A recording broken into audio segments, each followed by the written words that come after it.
Avi, Hi, thank you. Shane.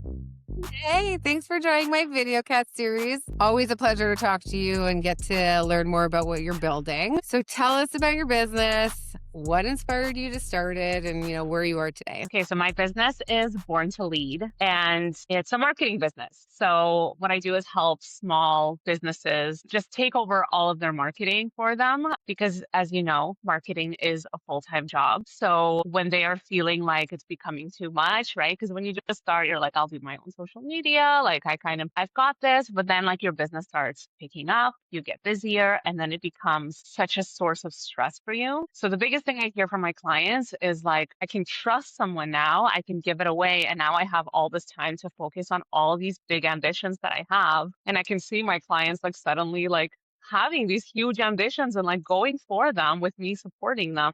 You probably feel the same way. It's kind of like that Yeah. source of support. Yeah, it's funny because as we know, like I do my own marketing. And so for me to hand that over, and I know it's like a lot of other clients and people that I surround myself with, is the same feeling. It's like, oh, and I give that over because I've been doing it myself. And it's like figuring out how to lean on other people. And it's like also, I was having this conversation this week. It's like, should I hire somebody to do marketing because my time and energy can go somewhere else to building my business and all that stuff? So it's like, these conversations are happening within so many businesses, but you're right. It's like finding that person that you can trust and you're like, okay, they know what they're doing, take my business and, make it better. So I love that you're doing that for businesses. So what kind of businesses are you working with right now? So, wellness centers, businesses that would have a lot of different staff and they could film their own content. And so it's not really like a brand, like a personal brand where like, I'm so dependent on you to film all these things like of yourself, but they can kind of film what's going on at the center. They can film their practitioners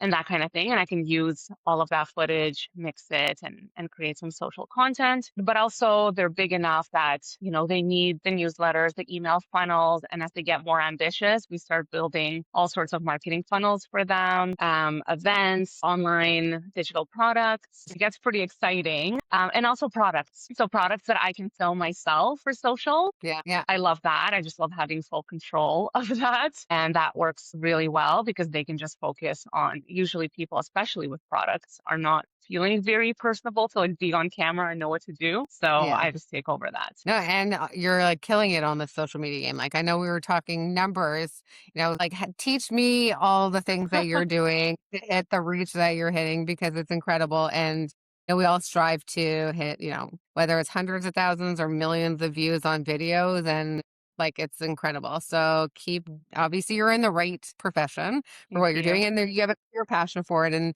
as a business owner and somebody who helps with businesses, I always say data doesn't lie. And I know you're big into the data side in the marketing world because it's there, like either rinse and repeat or never do that again, or, whatever that sort of looks like and see, and like really using that information that you have. So when you're working with your clients, do you incorporate like the data? Do you give them a dashboard? Do you give Mhm. them like monthly insights into how they're doing, or what does that look like? Yeah. So a lot of the like I look at the data regularly for myself, right? Like how can I make the next piece of content whether it's an email or a social media post, how can I make that better? So a lot of the insights I'm just trying to figure out patterns really. But yeah, my clients get monthly reports with all of the data and I kind of explain my thoughts on like why it went well, why it didn't, what I would like to test next. Amazing.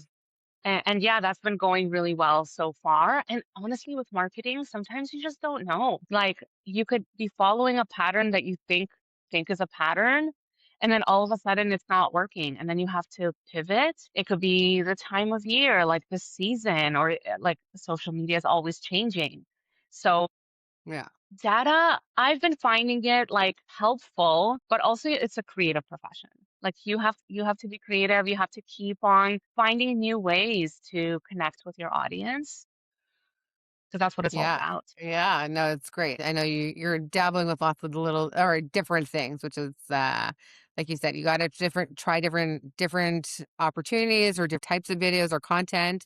And that's, again, working with clients are always like, well, how do I know that this marketing initiative is gonna drive X amount of clients or dollars? And I always say that the reality is you don't really know. Unfortunately, even like, these big companies are spending millions and millions of dollars per second, essentially. You never know if it's really going to pay off in the end. So you do your best, you see what works, you try and repeat what works. But like you said, things are changing all the time. So you got to just constantly be trying new things with marketing. And I always say, like, the digital world is so fun. You get to like play. If it doesn't work, or, if it goes really badly, you can just delete it. And it's, Yeah. hopefully I would say, unfortunately, we're not yet at that place like Trump. Like, everyone's taking screenshots, or, all of our stuff is captured right at that second.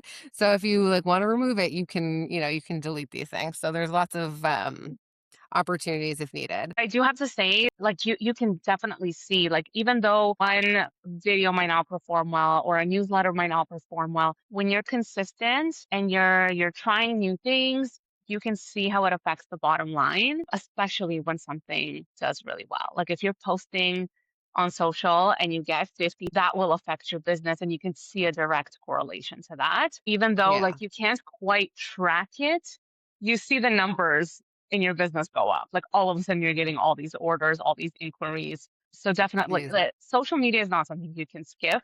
And I was never really sure for a long time because you try to make excuses, right, to not do social media because it's like it's so hard. And I know for myself, for my own business, doing social media it is like pulling hair or pulling teeth. Right. Yeah.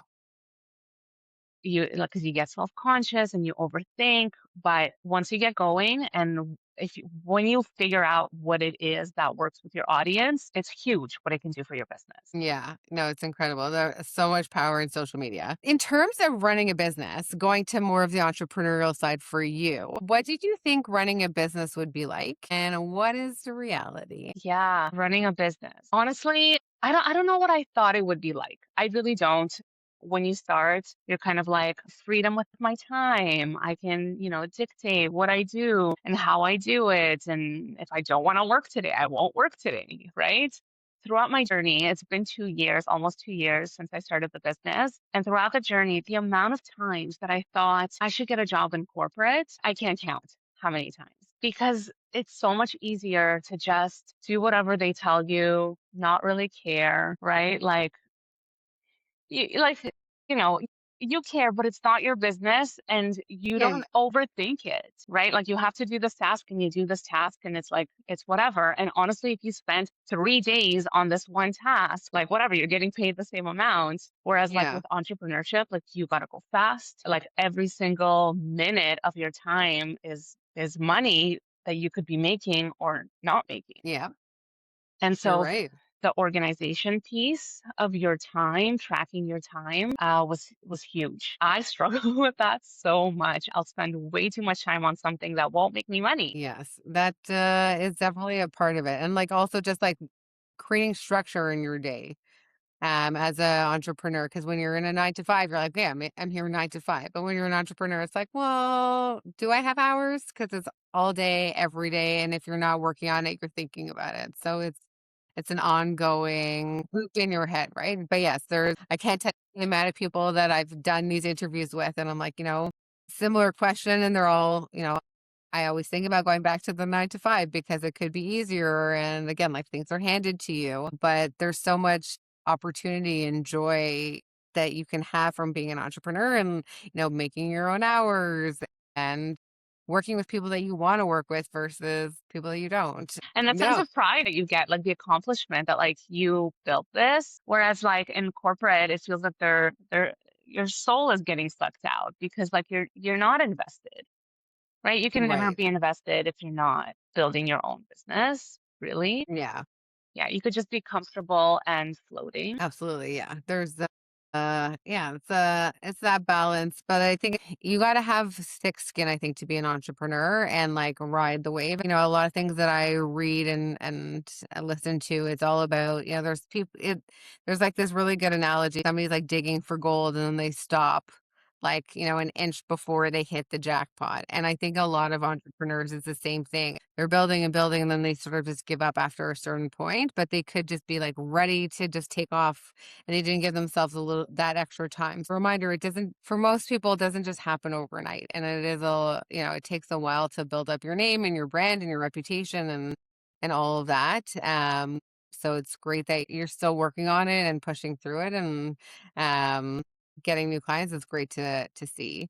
Was there anything that happened, like a specific decision that you would say that changed the direction of your business? Like everybody in the beginning, you're trying to figure out what your business really is, and you're pivoting a lot and you're changing a lot of direction. Mine changed a lot because I spent about 10 years doing photography before this. So I thought once I finished my marketing education, that I would combine the two and do branding photography. And I Right. wanted to include a lot of the marketing pieces to it. And and then and then I was second guessing myself, of course. And then I started thinking maybe I am going to do strategy only, right? Because I loved that in school. And when you have so many things to offer, it's really, really hard to choose one direction to focus on. Yeah. Yeah. So then I pivoted to that. And it wasn't really until last September, so a year in, that I made a decision that I was just going to help businesses in whatever way that I can, and I'm just going to figure it out from there. This is my opinion based on my own experience, is that if you try to niche and brand yourself too early, you don't really have enough business experience to do that. You don't really know what people even want, right? And that's the key piece that I was missing. I was trying to tell people what they want before actually listening. So last September, I just started offering people whatever they want. Like, sure, I'm going to figure it out. And over time, I started to see, okay, this is my strength. This is my not so strength. Maybe like this is something that I need to outsource or continue working on also, right? Because as I'm building experience and becoming better and better and more confident in what I do, um, yeah. So at this point, my offer has become a lot of social media because I've become so confident in it. It's become a lot of content. So, like newsletters, emails, automations. I really like that stuff too, building out the automations. And then I will do little things for my clients because most likely they don't have another person to kind of handle their marketing. I know a lot more than they do. So then I will take over their ads, I will take over their websites, and I'll kind of start managing a lot of things. Also, in my journey, I learned that people who say that, they are SEO experts or they're website experts, a lot of times they don't actually know what they're doing. That has been my experience. And I've just found that people are just figuring it out as they go. But the fact that you know more than your clients, you can already help them. Right. You don't have to know everything. You don't have to be a genius at it, especially in the tech digital world where everything's constantly changing. Definitely. Nobody knows everything and nobody's really an expert. We're all just trying to figure it out. And the more you want to help your clients, the more like your heart is in it, I think the better you will do in your work. Yeah. 100%. I agree with you. And I've learned that I've been like questioning a lot in terms of like just other professions. Like, how do you know this is the best way to do it? How do you know, you're giving the right advice or providing this or doing that? And like I go to the human side of it. It's like, how do you know? And the responses that I'm getting from so many people, it's like, well, you do your best to understand the information and what you have presented, and then you give it. But everybody is just figuring it out as they go. Like no matter what profession it is, I'm just hearing this literally from everybody. And as for me, as somebody who's like learned so much because I threw myself into positions that I'm like, I'll say yes to this. I'll take this on, and you just figure it out, right? And so, like I feel like I've gone into where I am in my career because I've just said yes to stuff, even though I wasn't qualified to necessarily take it on. But you learn, and there's so many resources now, and there's so much support around us that if you don't know the answer, somebody will, or AI will. So, I feel like there's like no reason at this point not to try and just do things. And if you don't, again, if you can't figure it out, hire the right person to support you.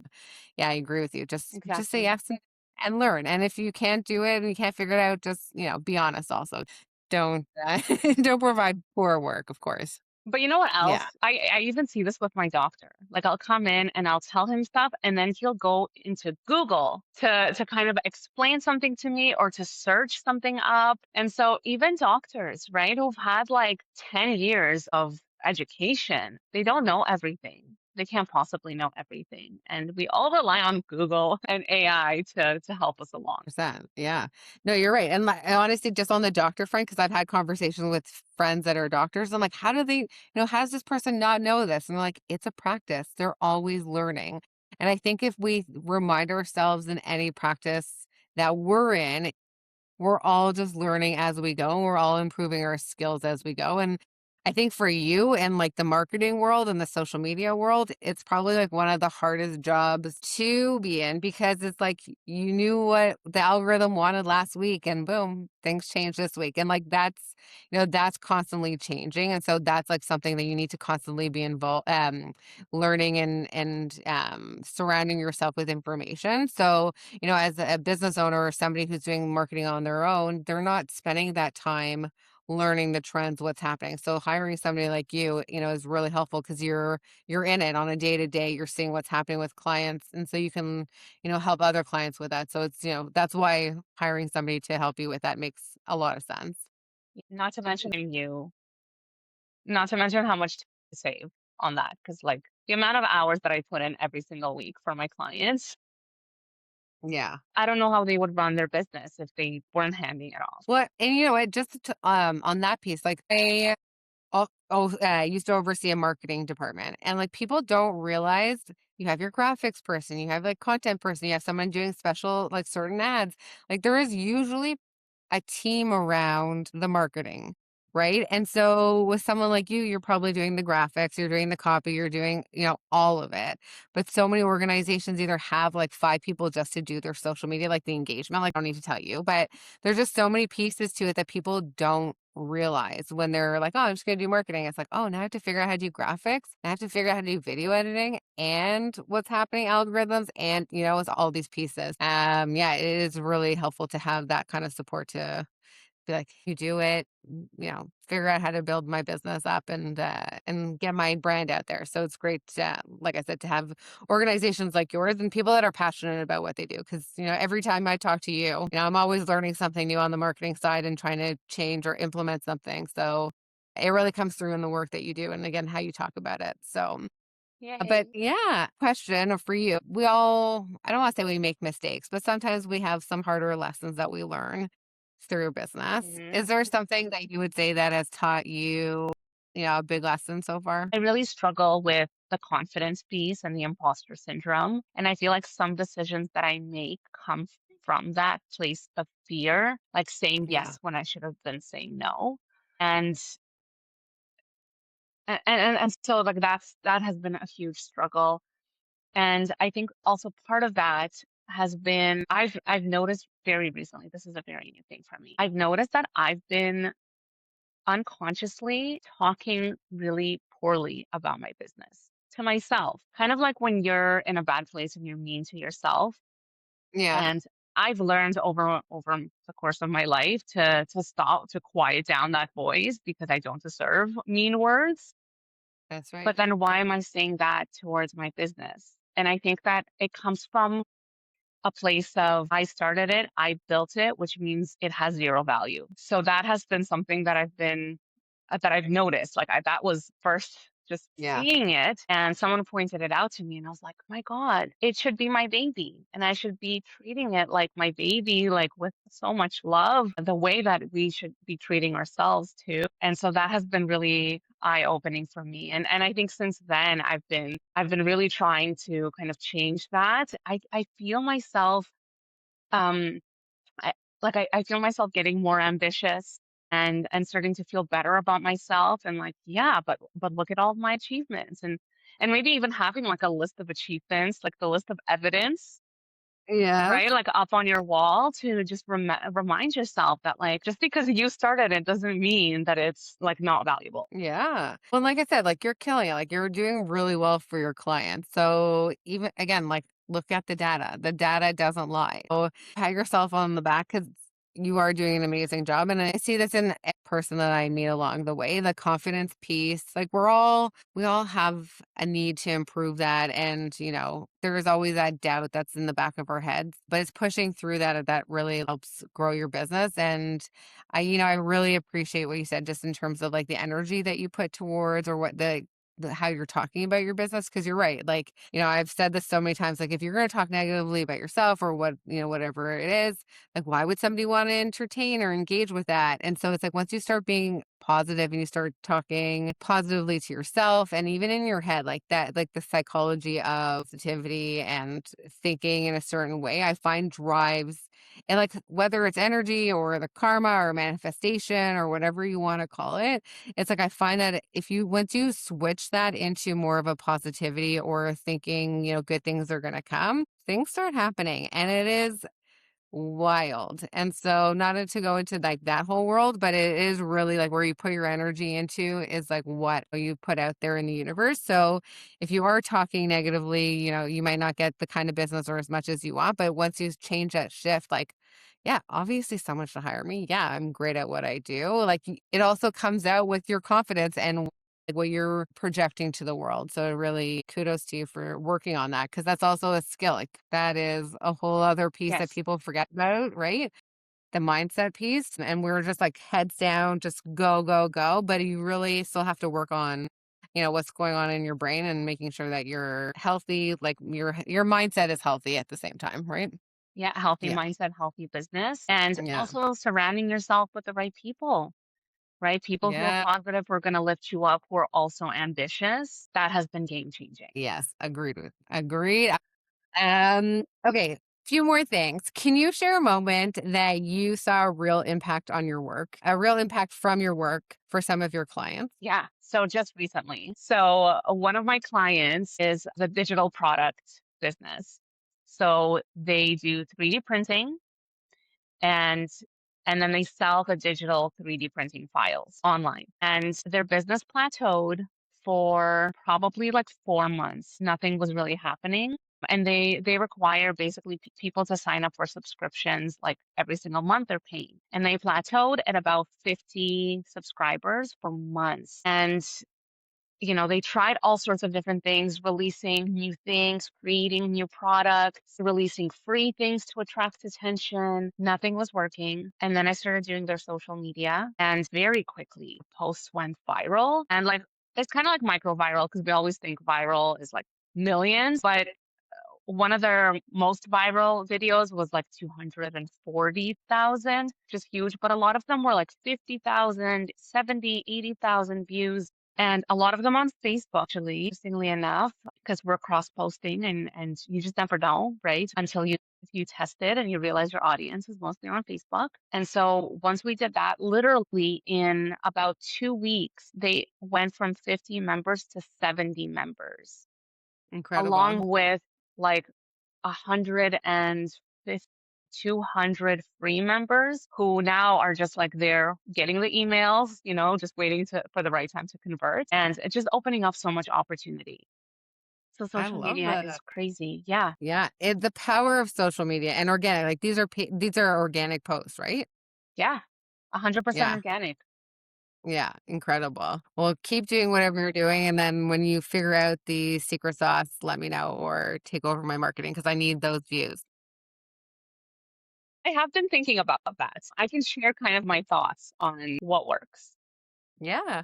So what's been working for me, first of all, understanding the consumer when we're scrolling, like they say 3 seconds to grab attention, it's less. Even like especially if you're on Facebook, a lot of times you get the reels like in the bar and you kind of slide and you see the title, the heading that they posted on top of their video, and then you decide if you want to watch it or not. So it's kind of like it's now a thumbnail. Yeah. So that piece of text that you put on top of your video in the very beginning for your thumbnail is so important for people to decide to click on. But even when they're scrolling, like it just has to be fast shots because we are just losing attention so Yeah. quickly. And if Yeah. you're editing your video and you've watched it a couple of times and you're finding yourself kind of zoning out, cut that part. Mm.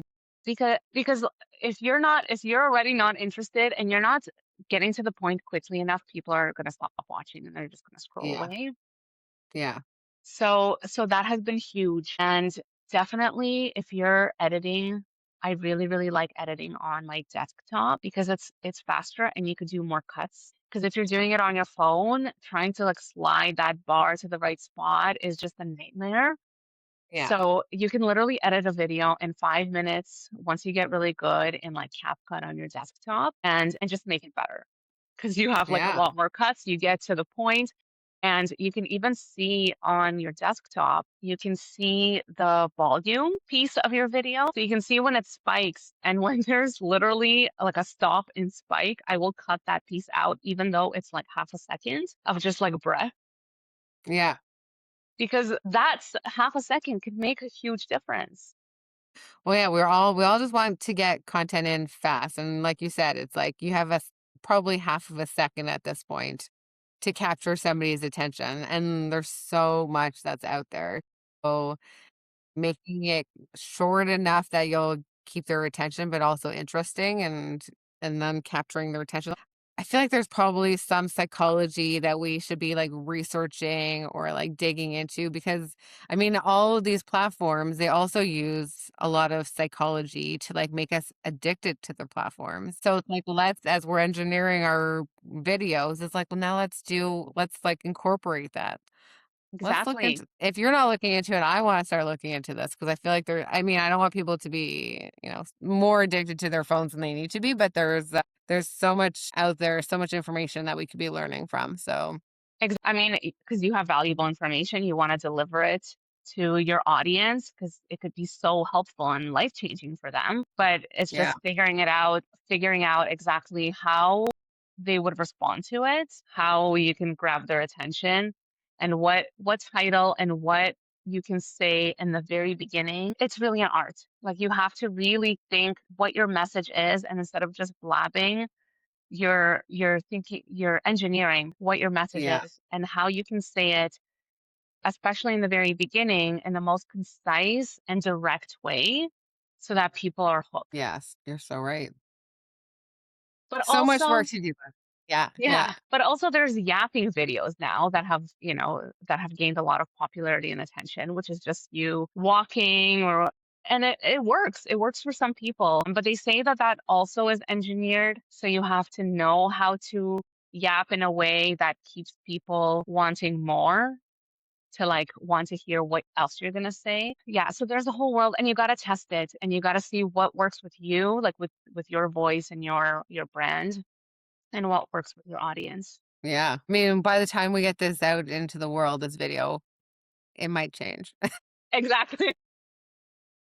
Alright, so Abby, last question for you. What are you most excited about right now, what you're building? Uh, that is a really great question. Honestly, I am building my network, and I it is my favorite. It is my most favorite part of the business of being an entrepreneur is talking to people and learning about their businesses and making connections. I don't know, maybe it's like the lonely child inside of me that like is finally finding people who are like the right people that I can talk to, that I have mutual interests with. Yeah. And entrepreneurs are just so interesting and they're so fun to be around. So that has been, my mindset. What I'm building, I mean, I'm working on a lot of exciting projects for my clients specifically. What I'm doing for myself in my business is really not much. Like I struggle with it because I spend so much time on my clients' businesses and trying to grow them and like living in their businesses that I forget about mine. So that has been a goal that's been like just like a bell ringing in the back of my head, like in a really annoying way, like start making It content, because it's kind of embarrassing, right? Like I tell people like I do all this content and it's been so successful, and then they go on my personal social media and they see that I don't post at all. So it's like organizing my time and finding time to actually start doing that, because I think I could provide so much more to people who maybe are not ready to hire a marketer. I can offer so much, but also I can help people gain confidence in what they're doing. So that yes. is what I'm working on right now. Alright, I love it. Well, you put it out there, so I can't wait to see more content. And to be honest, Yeah. you're not the only marketer. Like, I feel like most marketers that I know don't have their own online presence. Like it's just like you said, they're focused on their clients' work. I'm starting to see a little bit more of an uptick because, like you said, like you sort of should have a presence and be that. You're not the only one, so don't be so hard on yourself for feeling like you should have this huge presence. Because at the end of the day, like you're putting that energy to somebody else. If you don't need to be doing it, then obviously you're doing a good job and you still have a business behind you. So, yeah, I think again, what you're building, and you have the proof in your client's work and all that. But yes, I agree. You have a lot of information you could be sharing with the world. And I'm selfishly asking you to make more of these videos for myself to keep learning from you. But yeah, no, it's great that that's the next goal. So, Avi, if people want to connect with you, what's the best way? So they can connect with me through my website, through my social media, whether it's my personal social media or Born to Lead Co. That's my handle on Instagram. I'm always scrolling, so you can connect with me in the digital world anytime. I love it. Lovey, thank you so much for sharing your time, your experience, what you're building. I really appreciate you coming on and being a guest here. Everybody, if you need a great marketer that is passionate about what they do, reach out. Thank you, Shayna. Thank you so much for having me. I love talking to you as always. Let's do more of this. Yes. Love Thank this. you Thank so you. much. This was really fun.